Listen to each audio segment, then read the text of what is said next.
writing the standard form of the equation of the hyperbola. So as you can see, these equations look nothing like the standard form that we are used to seeing. So we are going to use the complete the square method to get this equation into standard form. Basically, what we want to happen is we want to get this equation right here to look like what we're used to seeing. X minus h squared minus y minus k squared equals 1.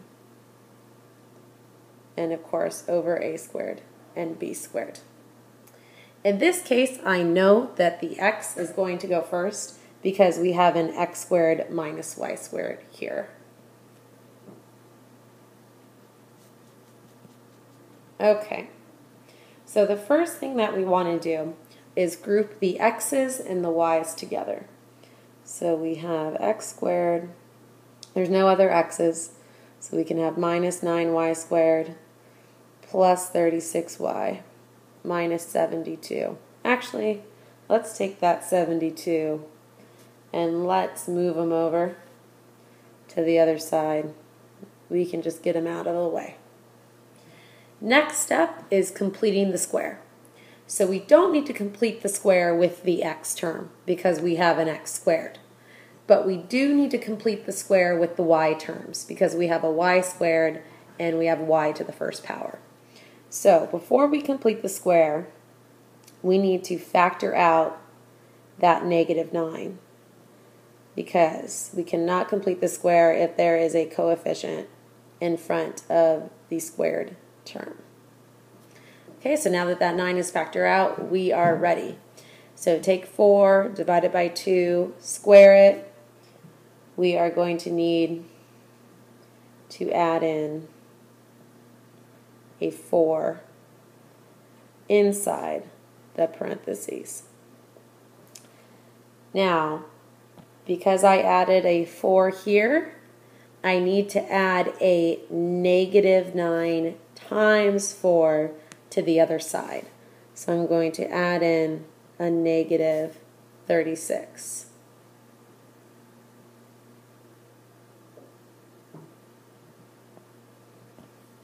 Okay, so now we can go ahead and finish completing the square.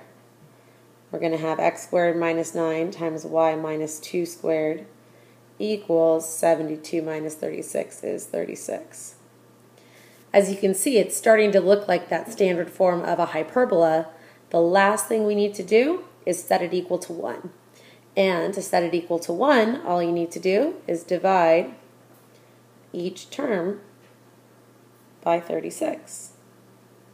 So the final equation will be x squared over 36 minus, you can reduce the fraction, so it'll be y minus 2 squared over 4 equals 1. So now why don't you go ahead and try to do the same thing with number 2, pause the video, see if you can do it, see if you get it right, and then when you're ready, continue playing and follow along the steps, see if you got it.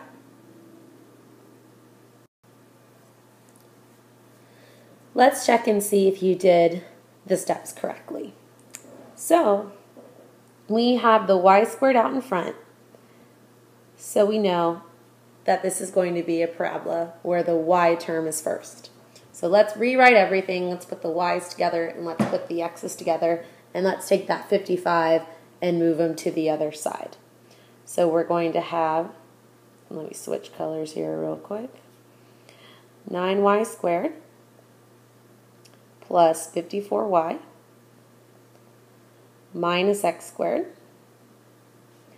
plus 10x equals a negative 55.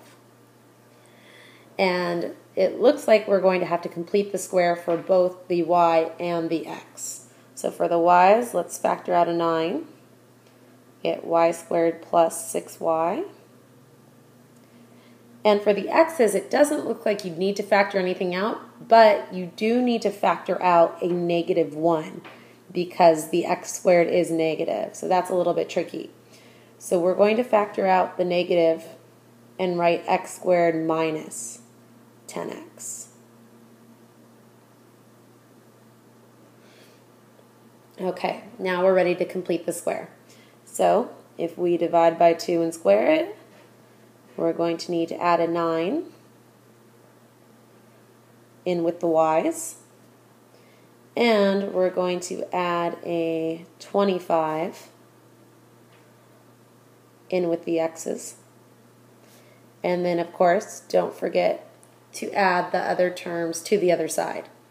So, since we added a 9 and a 9, we need to add an 81.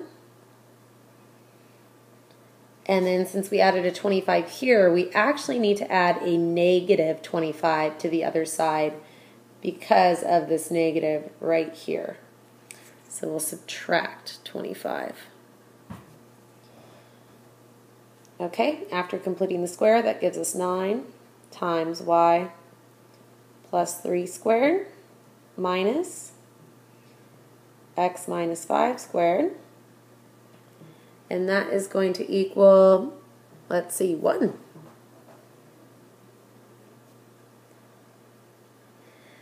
Since this already equals 1, we don't need to divide by anything. However, we do have this weird 9 that is out in front, right here. And technically, that's not in standard form. So what we can do is we can rewrite this equation as y plus 3 squared divided by 1/9, because that would be the same thing as if you were multiplying the term by 9, and then minus x minus 5 squared equals 1. It would not be incorrect if you wrote the equation divided by 1, but you don't have to.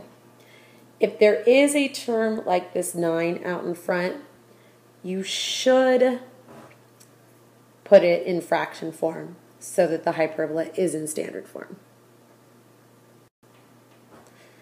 Alright, this problem is very similar to the problem that we did before, where we're giving the vertices of a hyperbola and its asymptotes.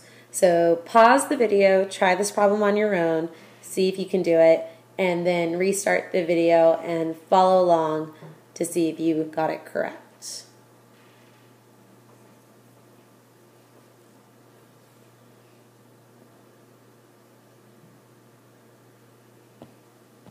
Okay, so we're going to start by drawing a quick picture.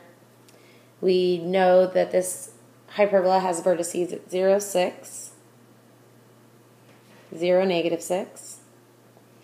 So it's centered at 0, 0, and it's a vertical hyperbola again. So we know that the y squared is going to go first, then the x squared, and it's set equal to 1. We also know that the a value must be 6, so a squared equals 36. Okay? So now what we can do is we can use our slope to help us figure out what our b value is. So since this is a vertical hyperbola, we know that it must go up a and over b for the slope of our asymptotes. So if we have 6 over b, that must equal 3, since that's our slope. We know that 6 equals 3b, so 2 must be our b term. Don't forget to square 2 before you put it back into your equation. So we know that our b squared value is 4, and that is the equation of our hyperbola.